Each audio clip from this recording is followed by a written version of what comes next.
teman-teman seperjuangan yang berbahagia. Iya bro, ya Faisal. Ketika kita mendengar kata hijrah, seringkali pikiran kita langsung tertuju dengan perjalanan fisik baginda Nabi Muhammad Sallallahu Alaihi Wasallam dari kota Mekah ke kota Madinah. Akan tetapi kata hijrah memiliki makna yang begitu luas.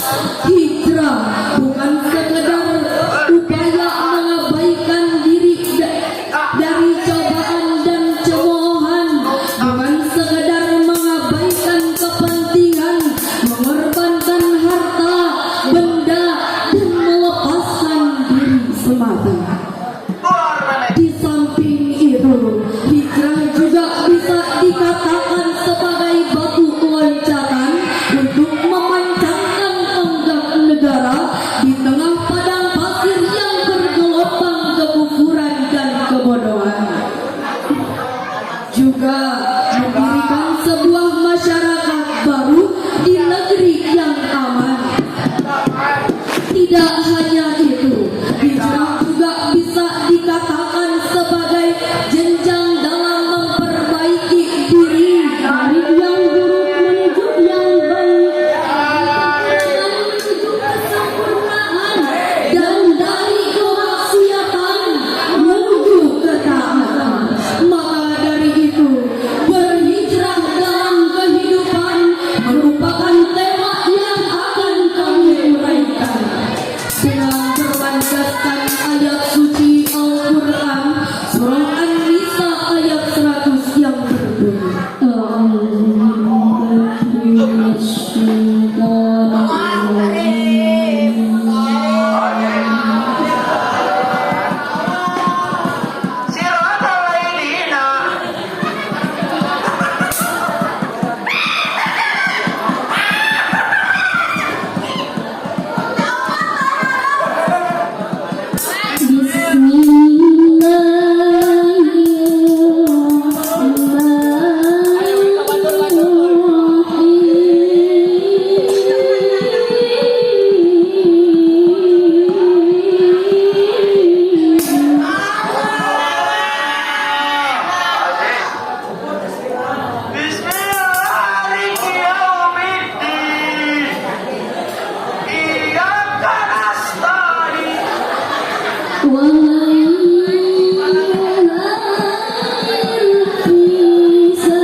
Dan barang-barang siapa Dan barang siapa yang berhijrah karena Allah, niscaya mereka akan mendapatkan di bumi ini tempat hijrah yang luas dan rezeki yang banyak. gengsi bercanda ya gengsi Dan barang siapa keluar rumah dengan maksud berhijrah karena Allah dan Rasulnya,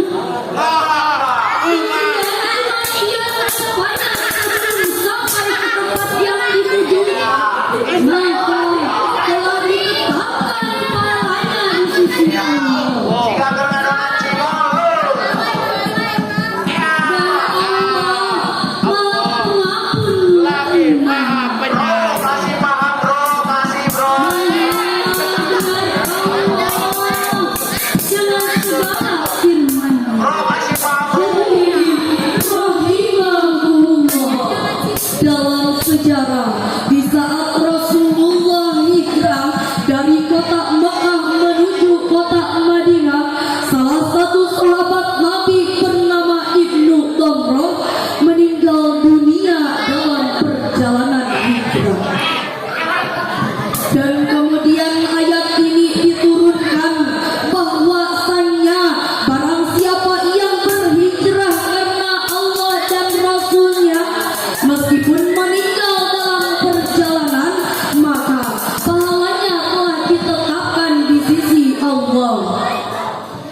Ayat ini tidak hanya berlaku untuk Ibnu Damrah saja, akan tetapi untuk semua orang yang berhijrah dengan niat tulus karena Allah, meskipun belum mencapai tujuan. Seperti dalam kaidah usul fikih dikatakan, idza waradal amu ala sababil khas wal ibratu bi'umubil lafzi la bi'ususis sabab. Jika ada lafaz am oleh sabab yang khusus, maka yang diambil ibrah adalah keumuman lafaz, bukan kekhususan sabab.